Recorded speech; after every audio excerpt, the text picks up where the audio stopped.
places d'accueil, autant pour moi, donc qui comprennent les assistances maternelles, etc., etc. Donc 76%, ça me paraît être, par rapport à la moyenne nationale, un excellent chiffre. Simplement, je me suis un tout petit peu intéressé au sujet, je me suis aperçu qu'en termes d'horaire atypique, il n'y avait pas grand-chose qui était proposé. Pardon, il n'y a pas de crèche qui ouvre à 6h30, enfin, il n'y en a que 2, et qui ne sont pas gérées par la mairie, qui sont gérées par la mutualité française Anjou-Mayenne, et qui sont Marcel Pagnol à la Roseraie et Claire Denul à la Madeleine. Il y a une seule structure qui est ouverte 24 heures sur 24. Vous allez me dire, il n'y a peut-être pas beaucoup d'engins qui ont besoin de faire garder leurs enfants la nuit. Ben si, les infirmières, les personnes qui travaillent dans la restauration. Donc je pense qu'il faudrait qu'on s'oriente vers une réflexion pour essayer d'augmenter ce genre de structure. Concernant les ouvertures pour le crèche le samedi également, je pense que ça peut concerner notamment toutes les personnes qui travaillent dans le commerce de proximité ou dans la grande distribution. D'après mes chiffres, il n'y aurait que 3 crèches qui semblent pouvoir offrir ce service. Et apparemment, en juillet, il y en aura plus de 2. Je laisse Mme Revaud confirmer j'espère bien. Donc, même si l'offre de 76% me paraît quand même assez exceptionnelle, quand on s'intéresse à ces particularités, je pense qu'il y a encore des choses à faire et des chemins à explorer.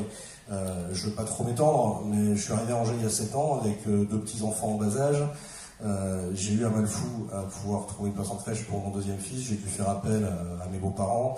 On nous a fait une place, on nous a donné des places d'accueil d'urgence pendant 3 mois et après c'était débrouillez-vous. On a quand même réussi à trouver une assistance maternelle qui d'ailleurs était très bien. Mais enfin, on a vraiment traversé un parcours du combattant avant de pouvoir avoir cette solution de merde. On a maintenant 4 enfants, donc la question ne se pose plus, ma femme ayant arrêté de travailler. Donc, au-delà des places en crèche, je vais essayer de ne pas être trop long. Je pense qu'il y a aussi des pistes qu'on pourrait commencer à développer et qui sont notamment mises en place à Paris. Je pense notamment pour désengorger les crèches, un apport financier aux familles qui feraient garder leurs enfants à domicile de moins de 3 ans. Ils font ça à Paris. Donc, vous pouvez imaginer que le maire de Paris ne partage pas forcément les sensibilités politiques qui sont les miennes.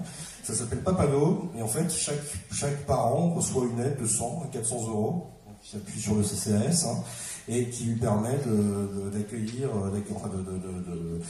financer cette assistance maternelle, en plus de la page. Et puis, il y a une idée sur laquelle je pense qu'il serait intéressant de réfléchir, c'est une aide financière de la municipalité aux entreprises qui souhaiteraient, elles, mettre en place des crèches d'entreprise pour leurs salariés. Merci. Alors, bonsoir. Oui, d'abord, je n'ai pas grand-chose à se... En personne que je suis farouchement opposé à cette réforme, comme d'ailleurs 70% des Français selon un sondage BVA pour UT qui date de novembre 2013, ainsi que la patronne du Front National, Marine Le Pen, qui a été une des premières à s'opposer à ce projet.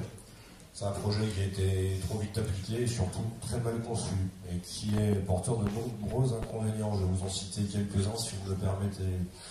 La conséquence pour les collectivités locales, le coût du périscolaire, le recrutement des animateurs, le coût du chauffage, l'électricité, le transport scolaire, les conséquences pour les associations culturelles et sportives, il y a moins de créneaux horaires disponibles à avoir pour les enfants, impossibilité d'organiser des activités le mercredi matin, le catéchisme par exemple,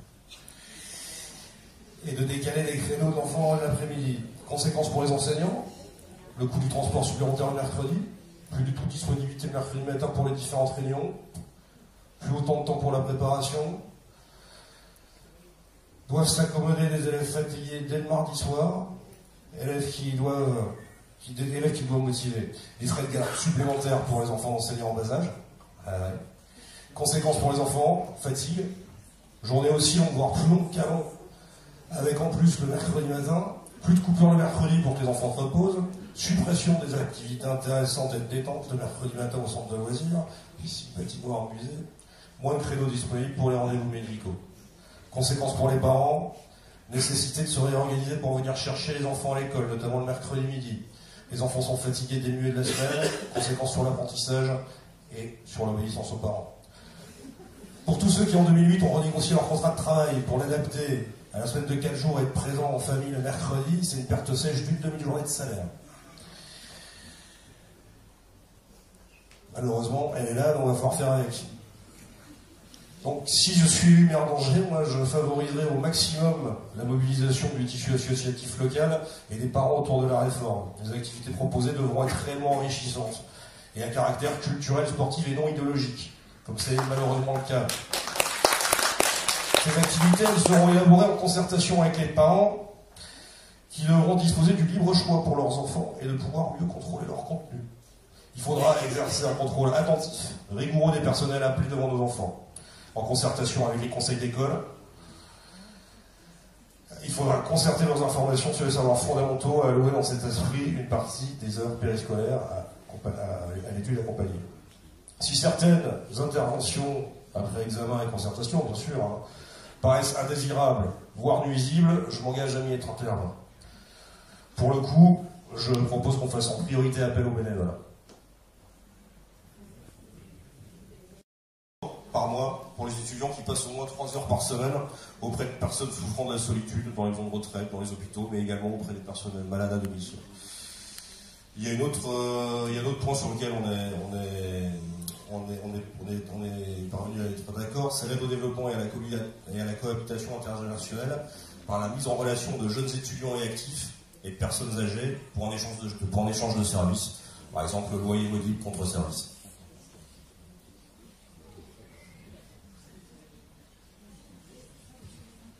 Pour changer un petit peu.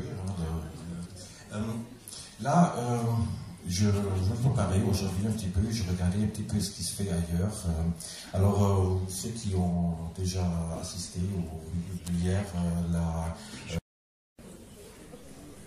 Moi, je vais être très rapide, hein. Je suis tout à fait d'accord avec la réponse qu'a donnée M. Béchu. Simplement, je voudrais l'argumenter, et si vous me le permettez, étant donné qu'on a reçu par les AFC, par un petit texte que j'ai de 4 lignes, que j'ai tiré du catéchisme de l'Église catholique.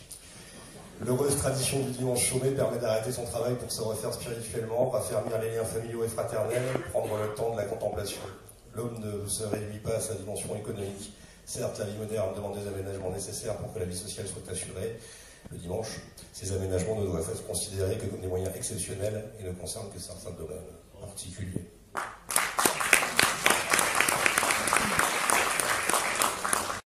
Oui, je crois que c'est un sujet qui fait un peu consensus. On est tous à peu près d'accord là-dessus, sur le fait qu'il manque de logements de 3 à 4 pièces à Angers et que des petites surfaces ne trouvent pas preneur. En plus, l'avantage d'augmenter le parc social de logements de taille plus importante permettrait de maîtriser le foncier et permettrait de faire baisser la pression spéculative immobilière. Je suis désolé pour...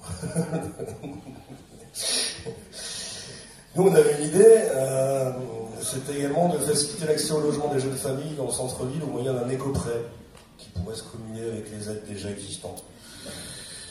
Et puis, on demanderait aux commissions d'attribution des logements sociaux de favoriser la rotation des ayants droit et de privilégier l'attribution de ces logements sociaux à des jeunes couples disposant d'un emploi ou des familles en devenir. Surtout que moi, je suis un novice qui ne participe pas à l'exécutif à l'heure actuelle. Donc j'ai toujours dit, dès le début, lorsque je me suis lancé dans cette élection, qu'avant toute chose, je réaliserai un audit financier indépendant. À l'issue de cet audit, on verra ce qu'on peut faire, mais on essaiera en priorité de ne pas les augmenter, ces impôts locaux. Merci. J'ai toujours été assez droit dans mes votes là-dessus. J'ai participé à toutes les manifestations parisiennes, les manifestations angevines. J'ai signé la charte de la Manif pour tous, ainsi qu'environ 80% de ma liste. Et j'ai communiqué par communiqué de presse en expliquant que jamais je ne marierai de couple homosexuel, quelles qu'en soient les conséquences qui pourraient arriver. 8h à 4h du matin à partir du mercredi soir jusqu'au samedi.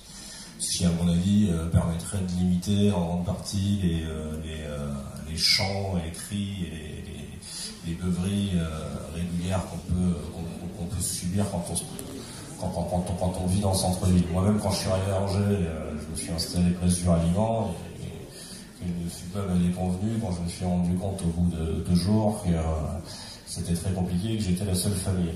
Donc je comprends tout à fait la gêne occasionnée par ces débordements. Il n'y a pas 36 000 solutions, hein. On ne va pas empêcher les jeunes d'être jeunes. Simplement, il faut mettre des règles.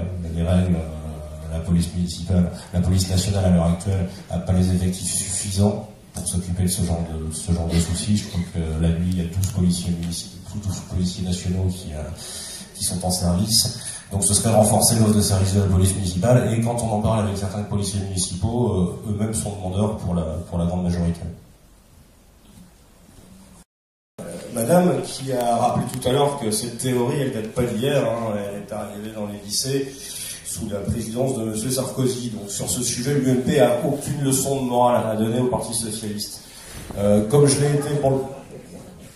C'est juste un fait, madame. Comme je l'ai été pour le mariage homosexuel, je suis toujours aussi droit dans mes bottes pour l'être concernant la théorie du genre. D'ailleurs, j'ai été le seul, je crois même l'unique, candidat à la mairie d'Angers à soutenir le fait que des élèves aient été empêchés d'aller voir le fameux film Tomboy. En effet, moi je pense que l'école, c'est un lieu de transmission des savoirs et ça ne doit en aucun cas, et ça ne doit jamais devenir la promotion de certains comportements. C'est tout ce que j'ai à dire.